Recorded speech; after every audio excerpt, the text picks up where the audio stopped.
ठीक है। अच्छा, जनगणना मकान का उपयोग आवास सह अन्य, यानी उसमें आवास भी है और आवास के साथ दूसरा काम भी है। सर इस प्रश्न को समझिएगा, आपने उसको जनगणना मकान एक ही दे रखा है। जब जनगणना मकान अलग अलग है तो वो अलग अलग श्रेणियों में चले जाएंगे, लेकिन आपने उसको जनगणना मकान एक दे रखा है और वो एक ही जनगणना मकान किसी दो काम में आ रहा है, तो हम उसमें आवास सह अन्य उपयोग इस तरीके से हम उसमें इस्तेमाल करेंगे। उसमें कोड 2 होगा। अच्छा, उसके बाद गैर आवासीय के कोड हैं, कोड संख्या 3 से लेकर 9। कोड संख्या 3 से लेकर 9 किसके हैं? गैर आवासीय हैं। इसमें वाणिज्य दुकानें, कार्यालय और बैंक है तो कोड 3 इस्तेमाल कर लेंगे। स्कूल कॉलेज है तो कोड 4 इस्तेमाल कर लेंगे। होटल है तो कोड 5 इस्तेमाल कर लेंगे। अस्पताल है तो कोड 6 इस्तेमाल कर लेंगे। फैक्ट्री आदि के लिए कोड 7 इस्तेमाल कर लेंगे। पूजा स्थल के लिए कोड 8 इस्तेमाल कर लेंगे। अन्य गैर आवासीय कोड में कोड 9 इस्तेमाल कर लेंगे। और हमने ये देखा कि वो जनगणना मकान बिल्कुल खाली पड़ा है। वो जनगणना मकान क्या है? खाली पड़ा है। तो हम उसमें क्या कोड इस्तेमाल कर लेंगे? कोड 0। ठीक, और उससे ये हो जाएगा कि ये जनगणना मकान क्या है? खाली। अब खाली है तो उसका ना तो कोई मकान मालिक पूछेगा, ना उसमें परिवार पूछेगा। आगे के सारे प्रश्न ऑटोमेटिक क्लोज हो जाएंगे। अब इसमें एक बार ये जो स्लाइड्स हैं, इन स्लाइड्स को हम पढ़ेंगे, इनको समझने का प्रयास करेंगे। इसमें थोड़ी सी समस्याएं हो सकती हैं हमें। जनगणना मकान पूरी तरह से आवासीय हो सकता है या आवास के साथ किसी अन्य उद्देश्य के लिए भी प्रयुक्त हो सकता है या केवल गैर आवासीय भी हो सकता है। 3 परिस्थितियां हमारे पास होंगी एक जनगणना मकान में। तो इसमें बात आती है जनगणना मकान के उपयोग का पता लगाने के लिए। हमारे सामने स्लाइड है। केवल आवास के लिए तो कोड 1 इस्तेमाल करने में उसमें तो कोई समस्या ही नहीं है, लेकिन कोड जो 2 है आवास सह अन्य उपयोग, इसके लिए बताया है कि यदि जनगणना मकान का प्रयोग आवासीय प्रयोजन के साथ एक या एक से अधिक गैर आवासीय प्रयोजनों के लिए संयुक्त रूप से इस्तेमाल होता है तो हम वहां पर कोड 2 इस्तेमाल करेंगे।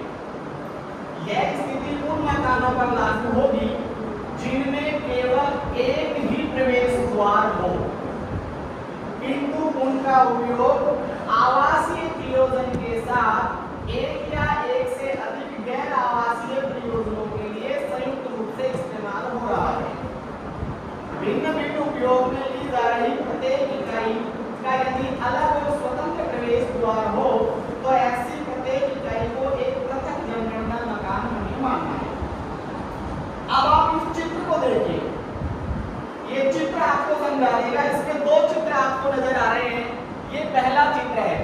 इस पहले चित्र में हमें रेजिडेंस के लिए एंट्रेंस दे रखा है, एक ही एंट्रेंस है और इसके ऊपर ब्यूटी पार्लर है। तो आप देख पा रहे होंगे ब्यूटी पार्लर जो है वो एक गैर आवासीय उसमें आता है। आवास मतलब ये कहने का मतलब उसका हम दूसरे तरीके से इस्तेमाल कर रहे हैं। एक ही भवन है, एक ही जनगणना मकान है, क्योंकि इनका प्रवेश द्वार क्या है? एक है। तो ये पूरा क्या है? जनगणना मकान है हो गया। अब इस जनगणना मकान का प्रयोग 2 तरीके से हो रहा है, आवास के लिए भी हो रहा है और गैर आवासीय के लिए है ना। तो ऐसी स्थिति में हम इसको आवास सह अन्य उपयोग दिखाएंगे। इसमें कोड 2 हम इस्तेमाल करेंगे और आवास सह अन्य उपयोग जैसे ही हम क्लिक करेंगे तो उसके नीचे एक वो लाइन और खुलेगी। उस लाइन में हमें दिखाना है आवास सह, ये लिखना पड़ेगा हमें आवास सह। और यदि दुकान है तो आवास से दुकान, क्लिनिक है तो आवास से क्लिनिक, ब्यूटी पार्लर है तो आवास से ब्यूटी पार्लर। इस तरीके से हम लिखेंगे। लेकिन इसका जो दूसरा जो चित्र है उस दूसरे चित्र को आप देखिएगा। इसमें नीचे रिहायश के लिए जो आवास है उसका अपना अलग प्रवेश द्वार है और ऊपर जो क्लिनिक है इसके लिए सीढ़ियों से अलग प्रवेश द्वार है। दोनों के प्रवेश द्वार लगे तो ये जनगणना मकान कितने हो गए? 2 हो गए। तो जब जनगणना मकान 2 है तो हमें एंट्री ही 2 बार करनी है, तो उसमें नीचे नीचे वाले को हम आवास दिखा देंगे, ऊपर वाले को क्या दिखा देंगे, लिमिट दिखा देगा, वो गैर आवासीय हो जाएगा। सर ये चीज समझ पा रहे हैं सभी? ये कॉन्सेप्ट क्लियर है? बस इसी में थोड़ा सा डिस्टर्बेंस हो सकता था, आप बेहतर समझ गए, अच्छी बात है। जनगणना मकान के उपयोग का पता लगाएं। कभी ऐसा भी हो सकता है हमें एक मंदिर दिखाई दे, मंदिर का मुख्य प्रवेश द्वार है वो एक है और उसी मंदिर के अंदर अपार्टमेंट है पुजारी के रहने का, पुजारी उसी में रहता है, तो वो भी क्या हो गया, आवास है मंदिर के, उसमें किसी का आवास भी है। तो ऐसी परिस्थिति में हम उसका क्या इस्तेमाल करेंगे, कोड को इस्तेमाल करेंगे।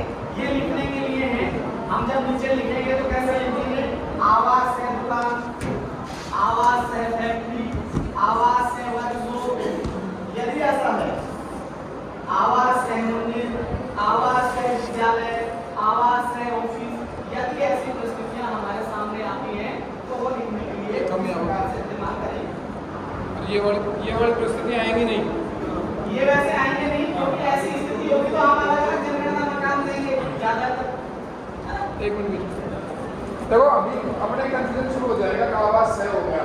कल अपन ने देखा था कि जनगणना मकान ऐसे काम करेंगे कि भाई यहाँ तो आवास में रह रहे हैं और ये बगल में हमने एक कमरे में भैंसों के लिए बना रखा है, तो फिर क्या करेंगे, आवास है भैंस साथ में, वो नहीं है।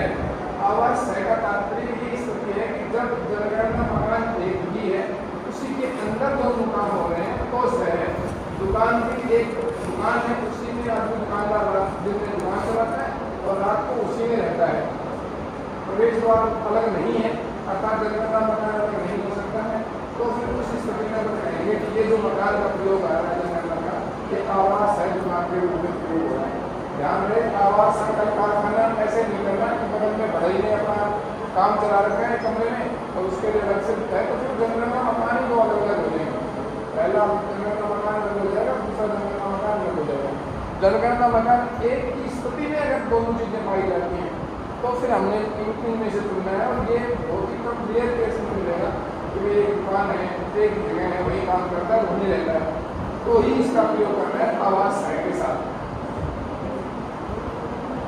ये इस तरीके का चित्र है, ऐसे भी हो सकता है कि नीचे जो दुकान चल रही हो उसी में से ऊपर जाकर अंदर जाने का रास्ता हो, उसी में कोई व्यक्ति रहता हो, तो ये आवास है दुकान वाला जो बन सकता है। इसमें सीधा सा हम इसी से मान सकते हैं उनका प्रवेश द्वार अलग नहीं है, प्रवेश द्वार एक ही है, हम उसको एक ही जनगणना मकान दे रहे हैं, उसमें दो तरीके की गतिविधि हो रही है, उसमें आवास भी है और कोई और गैर आवासीय चीज भी है, वही है वहाँ पर वो इस्तेमाल करना है।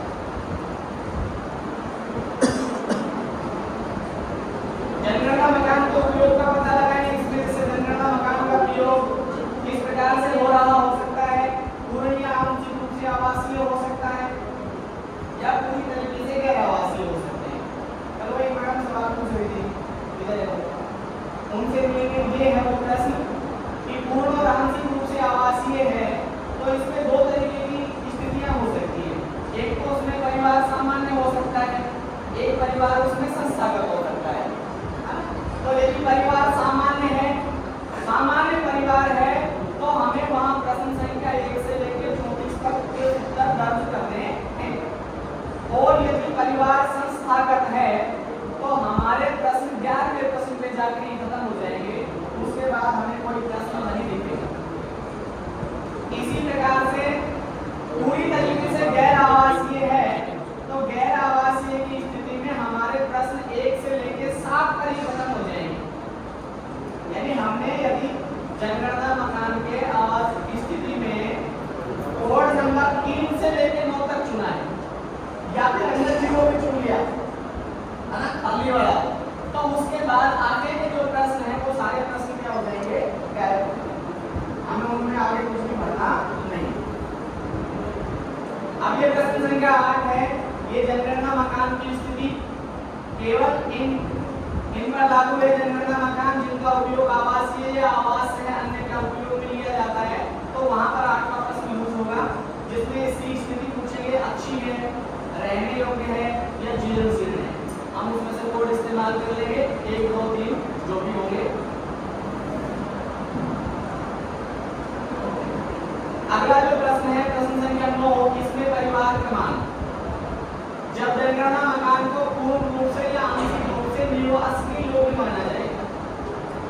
जनगणना मकान किसके योग मानेंगे हम? आवास के योग मानेंगे।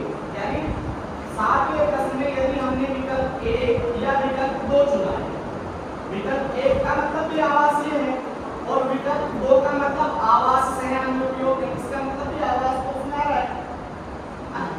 तो यदि इस स्थिति में है तो उसमें निवास कर रहे परिवार को एक परिवार क्रमांक आवंटित किया जाता है। सभी सामान्य परिवारों के लिए परिवार क्रमांक 001 के रूप में बढ़ते हुए क्रम में दिए जाएंगे। ये आपका जो ऐप है वो ऑटोमेटिक दिशा। यदि एक ही जनगणना मकान में एक से अधिक परिवार हो तो सभी के लिए जनगणना मकान समान होगा, जबकि इस जनगणना मकान के परिवारों को बढ़ते क्रम में परिवार संख्या दी जाएगी। इस प्रश्न को समझ पाए यार? चलो मैं इसके बारे में बताता हूँ कि हमने एक भवन में हम जाते हैं, एक भवन के बाद हमने एक जनगणना मकान लिया और एक जनगणना मकान में हमें इस प्रकार की स्थिति नजर आती है। अमूमन ऐसा होगा नहीं, फिर भी मान लो ऐसा हो जाए कि एक ही जनगणना मकान में 2 परिवार रह रहे हैं।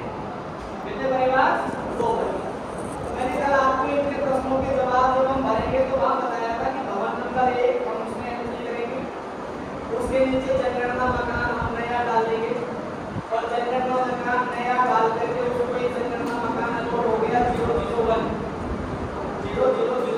अलॉट हो गया। हम उसकी डिटेल भर रहे हैं और जैसे उसकी डिटेल भर रहे हैं तो हम प्रश्न संख्या 9 पर आएंगे और प्रश्न संख्या 9 पर आते ही उसको 001 परिवार के नाम अलॉट कर दिया जाएगा और उसकी सारी डिटेल्स भर दी जाएंगी। ये जनगणना मकान 001 में जो पहला परिवार था उसके लिए ये एंट्रियां हो गई।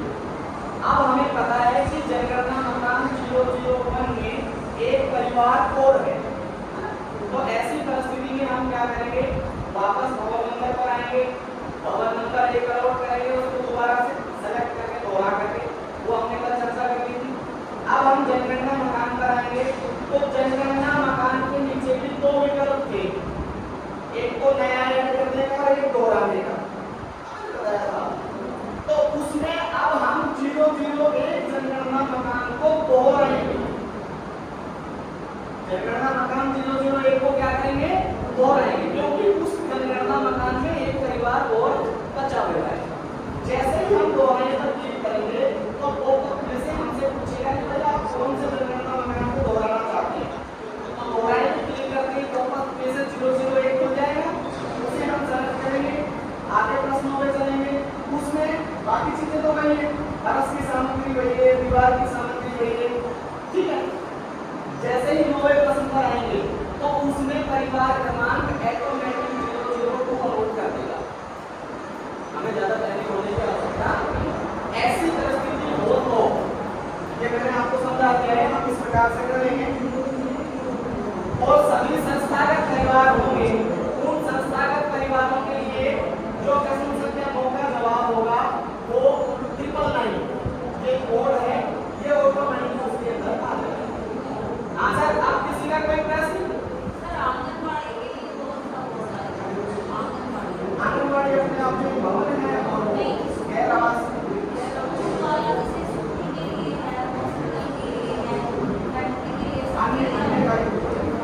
अन्य का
एक एक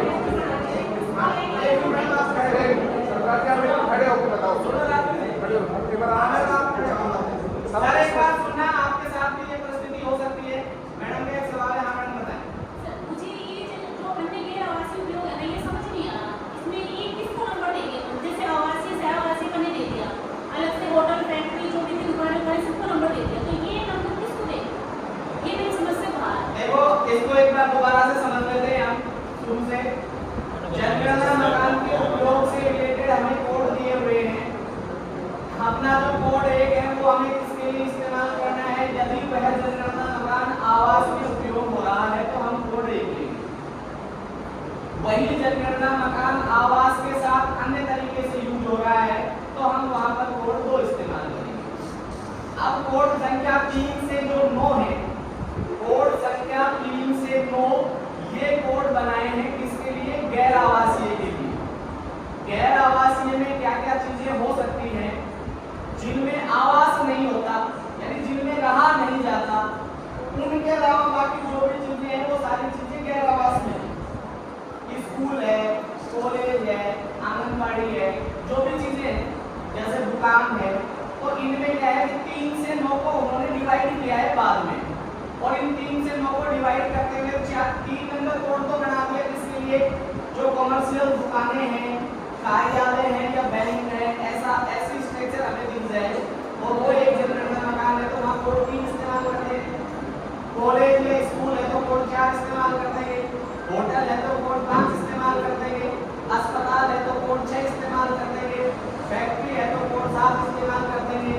पूजा स्थल है तो कोड 8 इस्तेमाल करते हैं। इनके अलावा भी अन्य कोई चीज बच गई जो गैर आवासीय है तो वहाँ हमें कोड 9 इस्तेमाल करना है। अब क्या है कि गैर आवास के लिए और भी बहुत सी चीजें बच गई, जैसे रेस्टोरेंट हो गया, टीवी सेट हो गया, आपका और कोई जैसे गैराज बना हुआ है, वर्कशॉप बना हुआ है, इसी प्रकार की जो चीजें हैं उनके लिए कोड का इस्तेमाल करना है। और यदि खाली पड़ा हुआ है तो कोड 0 इस्तेमाल करें।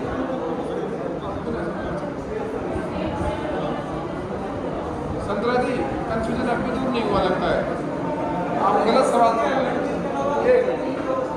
आप क्या पूछना चाह रहे हैं मुझे बताओ, मैं एक बार कोशिश कर रहा हूँ कि गैर आवास में क्या कहना चाह रहे हो आप? देखो देखो एक सवाल के आप छोटी और बड़ी एक कंफ्यूजन में नहीं आना है। रहने लायक है तो भवन है, छोटी बड़ी तो कंफ्यूजन में आना ही नहीं। छोटी दुकान बड़ी दुकान नहीं, अगर वो रहने आदमी सामान्यतः रह सकता है तो भवन है, और भवन है तो जनगणना मकान की है। यहाँ पर कंफ्यूजन छोटी बड़ी में मत लाओ। अच्छा अब बताओ, दुकान का प्रयोग आप गए, आप सीधे सवाल पे आओ, मैं वहाँ गई और दुकान किस चीज की थी, आप बताओ मुझे आपको कहाँ कंफ्यूजन है कि उस दुकान पर जैसे मान लेते हैं कि अपन गए दुकान पे और चोरी मार्केट में गए अपन, है ना, पर कॉस्मेटिक की दुकान थी। अब आपका सवाल है कि उसको क्या दर्शाएं? हाँ, तो आप एक उदाहरण बताओ तो उसको क्या दर्शाएं? आप मुझे बताओ ना कि सर वहाँ ऐसा मिल गया तो क्या दर्शाएं? जैसे मुझे समझ में आ रहा है कि अपन किसी कुएं में गए, हाँ। वहाँ पे आपने बताया था कि वो बैठने का थोड़ा बराबर है, ठीक है। वहाँ हमारे में कोई रह नहीं रहा, ठीक है, तो उसको गैर आवासीय देंगे। आप गैर आवासीय नहीं, देखो सिंपल सी बात है, गैर आवासीय का मतलब है जब अपन जनगणना मकान पे पहुंचे वहाँ आदमी निवास नहीं करता है। हाँ, अपन रुपये में गए और वहाँ पर कोई नहीं रहता। अब सवाल वापस कोर्ट पे आओ, वापस अब रुको 3 से छोड़ो ना, आप कोर्ट पे आ जाओ एक बार। अब आप बताओ कि सबसे पहले आप कोड पे लाओ, आवास है कि आवास सह आवास है, बताओ कैसा है? अब गैर आवासीय के लिए कितना कोड दे रखा है? गैर आवास में से डिस्क्राइब कर रखा है। अब अपने को यहाँ से और यहाँ तक में से कहीं भी नहीं लग रहा, यहाँ तक नहीं लग रहा ना, देखो आप नहीं लग रहा, तो फिर अगर इनको छोड़कर है तो कौन सा कोड देंगे? हाँ, जो चीज नहीं आई उनको छोड़कर जो भी बच गए उन सब के लिए कोड 9 का प्रयोग करें।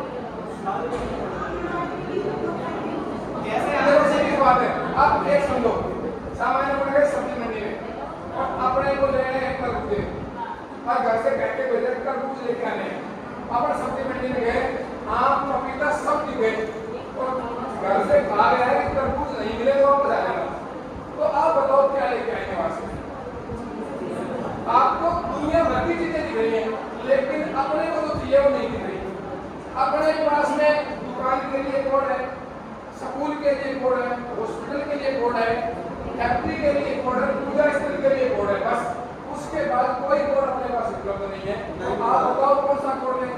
जब आपने कह दिया कि अन्य में जो भी बच गया, जिनको जानते हैं उनको छोड़कर जो भी बच गया, सब में कोड 9 का उपयोग किया जाएगा। अब उसमें ये नहीं है कि उसमें वो हुआ कह दिया इनको छोड़कर जो बच गया, तो जिनके कोड अपन जानते हैं उनको छोड़कर जो बच गया, ठीक है। अब बताओ कोई समस्या?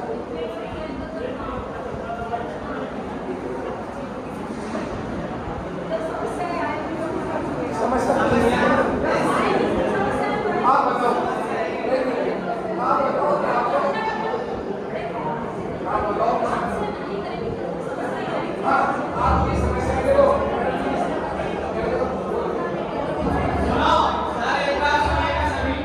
मैडम जी ये कह रही है कि सर यहाँ से सुनिए, जब अपन जाएंगे सर प्लीज, जब अपन जाएंगे तब समस्या आएगी, जब अपन जाएंगे तब ये समस्या नहीं आनी चाहिए कि मकान को कौन सा कोड है। हम ये चाहते हैं कि आप प्रशिक्षण का मतलब ये है कि अपन वहाँ मकान पे कितने पहुँच के ये दिमाग में ना आता है हमें कि अपन कोड कौन सा दें। अब आप लोग बहुत दूर है, कोई एक रास्ता नहीं है, अपना साधन नहीं जाता, ये समस्या है प्रशिक्षण में नहीं है। तो समस्या आई ना, वो तो फिर वही है, जाने की समस्या है। तो कौन सी समस्या है? प्रैक्टिकल मोबाइल, हाँ प्रैक्टिकल मोबाइल में सिखाएंगे आपको, है अपने पास हैंड्स ऑन भी करके दिखाएंगे आपको। मेरे पास एक मोबाइल चालू है, सारे काम उसके चालू है, अपन वो भी बताएंगे। तीसरा दिन होगा ना, उस दिन तीसरे दिन मोबाइल ऐप को चलाना ही सिखाया जाएगा, और कोई काम नहीं है, ऐप सीख के जाना पड़ता है। और कोई समस्या नहीं आएगी। चलो सर ध्यान दें एक बार, ये जो प्रशिक्षण दिया जा रहा है, ये जब स्लाइड्स तैयार की गई, जब आपकी ये जो क्या बोलते हैं बुकलेट तैयार की गई दिशा निर्देश का, तो जिन लोगों ने तैयार की उन्होंने ये चीज पहले ही सोच ली थी कि भाई जो लोग प्रशिक्षण के लिए आएंगे या जो लोग फील्ड में काम करेंगे तो उनके सामने क्या क्या समस्याएं आ सकती हैं। तो जो जो समस्याएं आ सकती हैं उन सभी प्रश्नों के उत्तर इसमें समाहित हैं। ये चीजें बताई ही इसलिए जा रही है। जब हमने ये चीज की, इस चीज के बारे में बताया, तो अमूमन ये होता है जैसे पहले सवाल आ जाते हैं कि सर इसमें क्या करेंगे, इसका क्या जवाब होगा। तो जवाब हम थोड़ा सा वेट करें, थोड़ा सा धैर्य धरें, लगभग आपके हर प्रश्न का जवाब इनमें छुपा हुआ है। फिर भी कोई क्वेरी है तो निसंदेह आप अपना प्रश्न पूछ सकते हैं, उसका जवाब दे देंगे। अब अपना जो प्रश्न चल रहा था प्रश्न संख्या 9, प्रश्न संख्या 9 में परिवार क्रमांक की बात थी। परिवार क्रमांक ये ऑटोमेटिक लेगा, और एक ही जनगणना मकान में 2 परिवार हैं तो कैसे भरना है वो आपको बता दिया। शायद समझ क्लियर हो गया होगा। अब अगले प्रश्न में चलते हैं। अगला जो प्रश्न है सर सुनिएगा, अगला जो प्रश्न है ये सामान्य और संस्थागत परिवारों में विशेष रूप से निवास करने वाले व्यक्तियों को दर्ज किया जाना है। सभी व्यक्तियों को सम्मिलित करें, तीनों लिंगों के शिशु और वृद्ध सामान्य निवासियों को शामिल किया जाएगा, भले ही उनमें से कुछ परिवारों के लिए प्रश्नों को भरे जाने के दिन अनुपस्थित हो।